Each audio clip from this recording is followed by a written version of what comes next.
Hello guys and welcome back to my channel, and today we're going to be doing something to do with religion this time. I did say in my last video I'll be doing about religion, but after I posted this video I'll be posting some more of the flat earth videos, as well as possibly some new abstract video types, so possibly reacting to so-called science-based channels such as Riddle, etc. Okay, so today we're going to watch maybe a few of the short videos made by Desiring God, where I think his name is Pastor John, I'm not sure. Anyway, so this is a guy trying to evaluate or say why he thinks Christianity is true in this video. So we're going to react, and obviously we're going to criticise it, we're going to commentate over it, and see where the flaws are and where the strengths are. Why do you think Christianity is true? What compelling evidence do you see for it? Yeah. Sorry guys. You can come Sound at the is truth right of now. Christianity I'll just start the video off again. through. For it. Yeah. You can come at the truth of Christianity through several angles of apologetics or of reasoning. Let me mention a few and tell you the one that is most existentially real for me. One would be historical. I think arguments can be mounted that are solid and compelling, first for the existence of Jesus and then for the death of Jesus. Okay, so just because you can make an argument that's solid and compelling doesn't mean that it provides the evidence that we need. You can just as easily say, you can't disprove there's a magical unicorn in my room that's invisible. For some people that may be compelling because they can't disprove it, but for others they require standard evidence that obviously you don't seem to think you have here in the situation. So yeah. Jesus and for the resurrection of Jesus, to give an account for why the apostles were the way they were after his death. So you can make an account for it, but that doesn't mean that it includes evidence. So I can make an account for understanding the spiritual world through my own personal experiences now. Firstly, that's not necessarily true because, there's such a thing as a brain, and it's also called internal language, where you can make yourself a delusion. So you can create a delusion of yourself where you think it's true, but really it's because of something that's going on in your brain.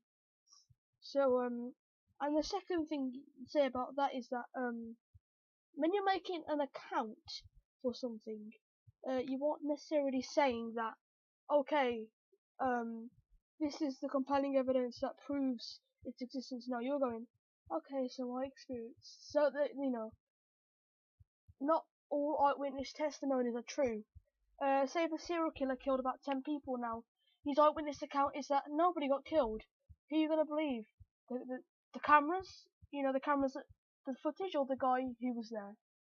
So that the arguments that Pannenberg has developed, or evangelicals have developed for the resurrection of the dead, who moved the stone type arguments, that's the name of the book, are strong and have helped many people get over the barrier. Because if Jesus has been raised from the dead, never to die again, and ascend into heaven, then we should take very seriously and credit what he said about himself. So that's one.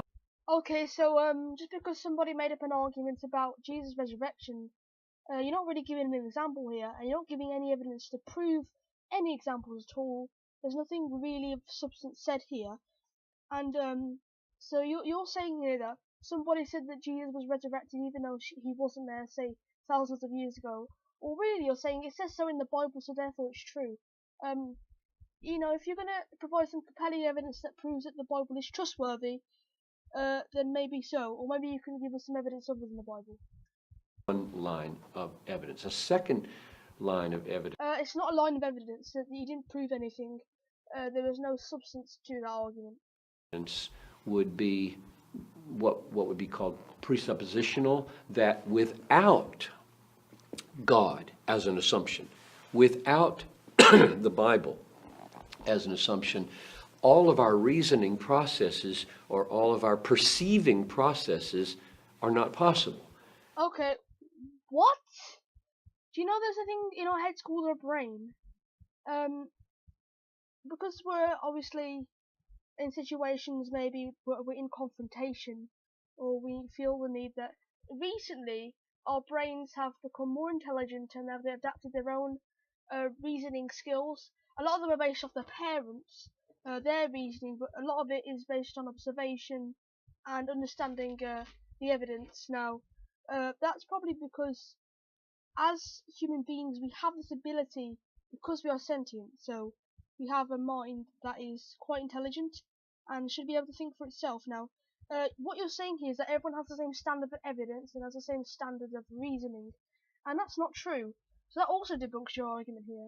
It's the fact that obviously you being a Christian and you giving some completely bland, contentless so-called evidence, is obviously your line of evidence is a lot less than mine, and you don't tend to have the same line of reasoning that I do. In other words, every time we start thinking and every time we start perceiving, something is happening in our heads which assumes something. Nothing assumes anything. Do you know what's called in your head? It's called it's the brain. There's a thing in your head called a brain, and that does processes. Now, if you didn't know, in your brain there's different sectors of the brain now. And if I can actually bring up a diagram, sorry, I've done this quite a few times now, but if I can actually bring up a diagram of the brain, then you'll understand what I mean. And by what I'm saying here is that he's assuming that God is the reason that we're intelligent, I think here, and he's saying that we can't reason without God. Well, obviously we can. There's things called atheists, and I think we're very good at reasoning. We don't, automatically assume something because somebody told us at a young age. But obviously we would believe it if somebody told us at a young age, because at a young age we have not a tendency, but our brains soak up more information because it's still forming, and it becomes like a natural part of the brain. So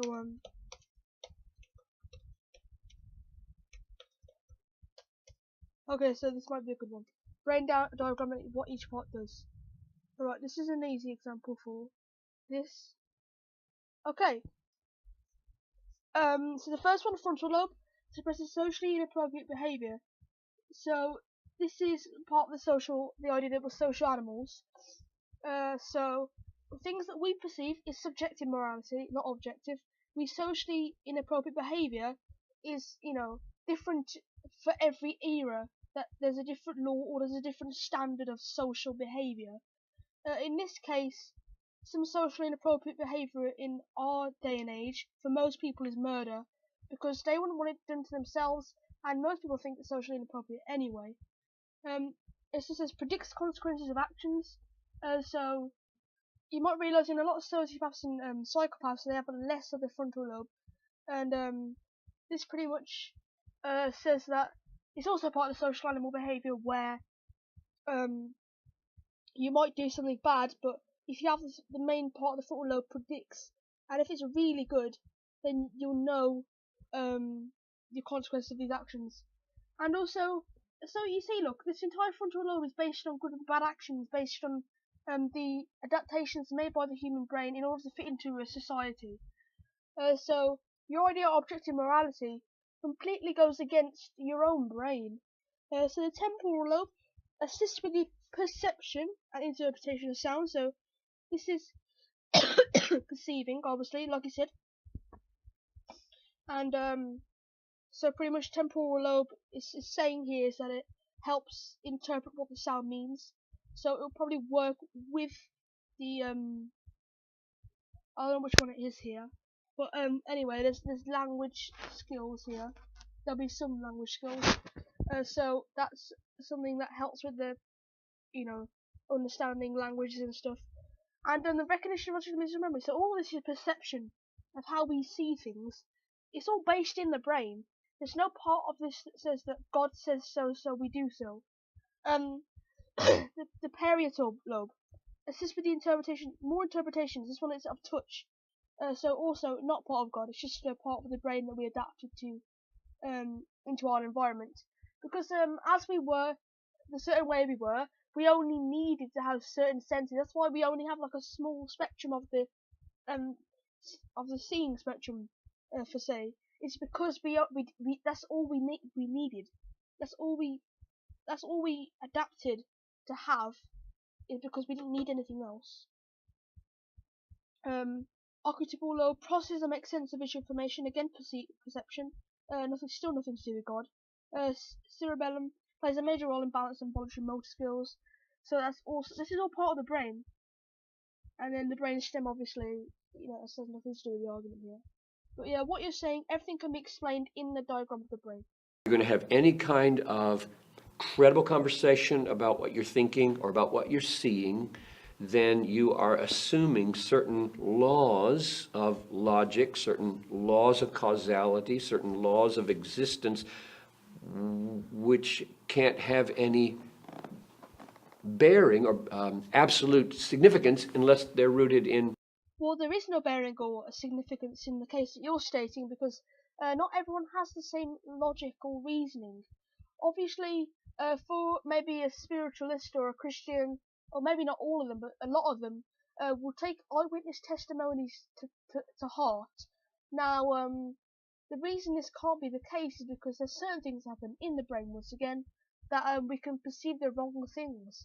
So if there's something in our brain that's going wrong there, or something in our brain that's making us see something else like a dream, of course you're going to see something different. Of course, if you want to go with God, you're going to experience that in a dream, or near-death experiences are usually, I'm not saying in all cases, but usually the brain is still active, and the brain is able to create like a kind of dream. And the out-of-body experiences, actually, you can simulate that scientifically anyway. Really, your brain is just heightening the sense of sound and seeing, etc. Well, not really seeing, but anyway, it's heightening that through a chemical that is in the middle of your brain, where the third eye is, apparently some sort of gland.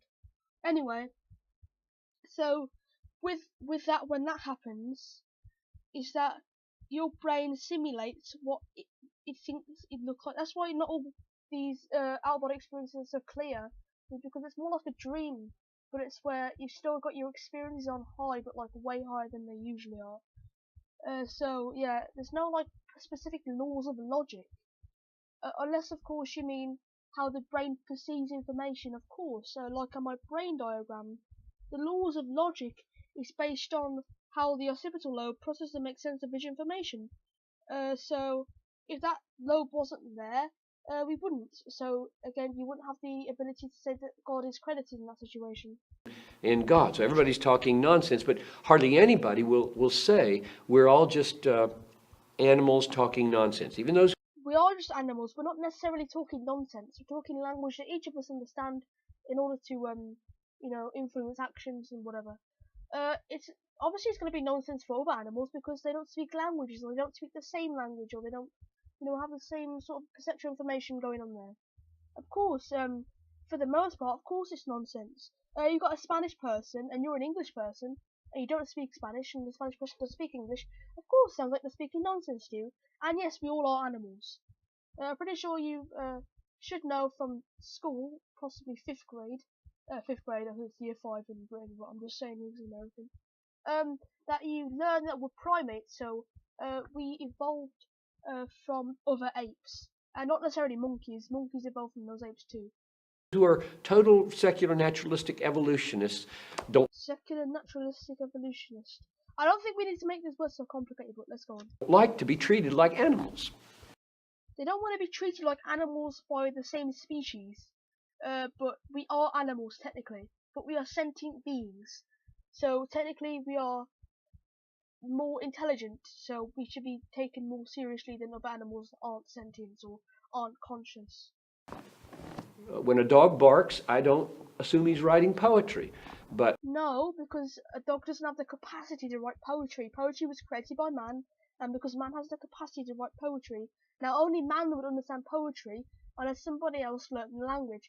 So say for an alien example, if they learnt the language and they understand the concepts of humanity, which they probably wouldn't, yeah, of course they'd understand the poetry, but the poet, you don't expect a dog to read or write poetry.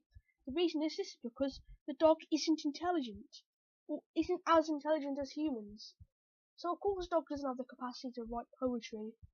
if a dog became sentient like us, maybe they'd have different things they do, like maybe they just put shapes on the wall and say, okay, this is actually magical art, in our example. When a man puts poetry down, I assume he wants me to take him seriously as a human being. Of course, because he is a human being, but he's still an animal. But in your case, he's a sentient being. So his poetry is taken seriously by those who can understand it and who it's related to. You don't write poetry for a dog, and the dog doesn't write poetry. I think this is a very ridiculous argument. I think you guys must see this too. Dog can't write poetry, therefore God. Who has serious meaning there, and he doesn't like it if I say, oh, that's just chicken scratch. It's not chicken scratch. Language isn't chicken scratch.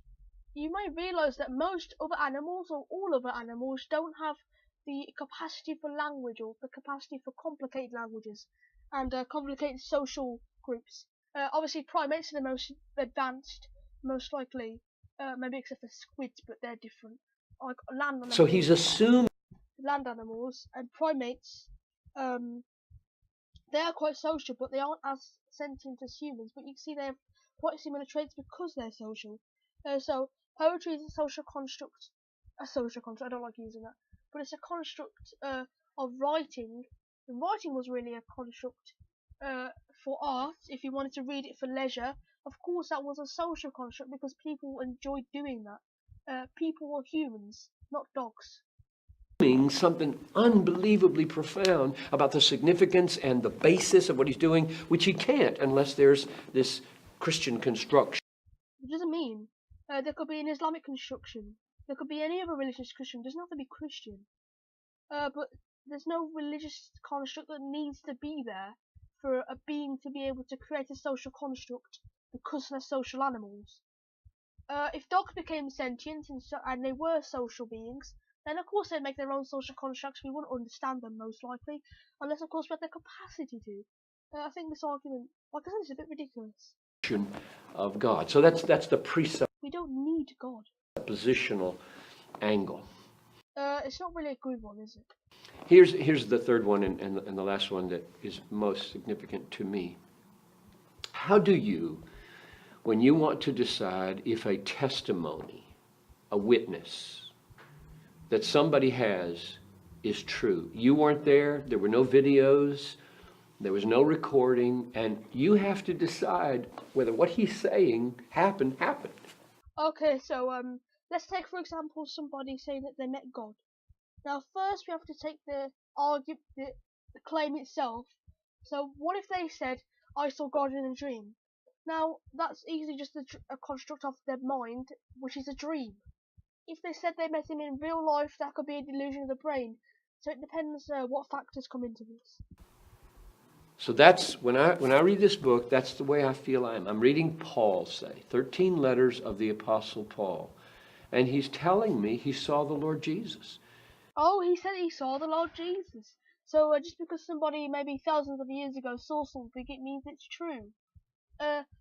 Okay, Harry Potter. If somebody, maybe there's some crazy people out there that believe Harry Potter actually happened, and they got eyewitness testimony, you're gonna believe them? No. The only reason people believe in Christianity is because it's been thousands and thousands of years, generations upon generations of brainwashing and, obviously not necessarily just brainwashing, but like believing the Bible. One person can make a ridiculous claim of a child on a ridiculous claim, have more children, so on and so on and so on, until it gets to the point where there's, lots of doubt that it's not true. He's telling me that he was knocked off his donkey on the Damascus Road, saw the Lord Jesus, was commissioned by the Lord Jesus, and now is inspired by the Lord Jesus. What if Jesus was just a normal man, but he was just an inspirational figure of the time? And then he interprets all of that in terms of the gospel. Now, I've got to reckon with Paul, are you a lunatic? Maybe. Are you a liar? Maybe. Or are you telling the truth? That's usually used with Jesus, you lunatic, liar, or Lord. I think. Oh, that argument is really bad. There could be many other factors, like, he could be mistaken. A lot of these, he could be mistaken. He could lie for a good reason, so he's not necessarily just a lunatic, or a liar. He could be he could actually it could just be religion. There could be actually been a religion back in the time where they believed that each of the sons were sons of God. Now, I'm not just going to go around saying Christianity is a bunch of lunatics, but I wish I could. But I can't, can I? Because generation upon generation, so yeah, this argument's a bit stupid. It's a good argument. And I use it for the writers of the New Testament, not just for Jesus. Because that's what I know that I've got Paul right here in my hand. I've got Paul right here in my hand. And I want to know, are you crazy? Maybe. So when I'm reading the Bible, whether it's the Gospel of John or whether it's Romans, I'm asking the question, how can I credit what's here? Both the testimony of the man and the portrait of Jesus. And I think there is a light that stands forth from the text. Right there.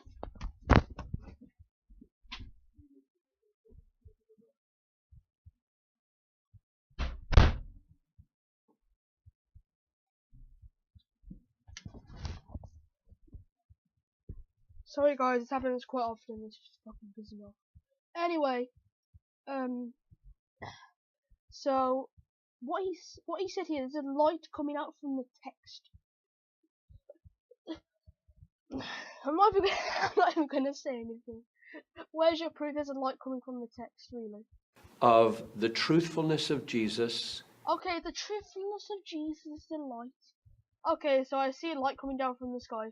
It's truthfulness. That is self-authenticating. And there is a kind of... You can't self-authenticate yourself. That's just being an opinionated arsehole. If I said that I believe that a magical unicorn is standing next to me right now, and I'll say I'm self-authenticating because the truthfulness of myself is in the light from the text. You realise how stupid that sounds?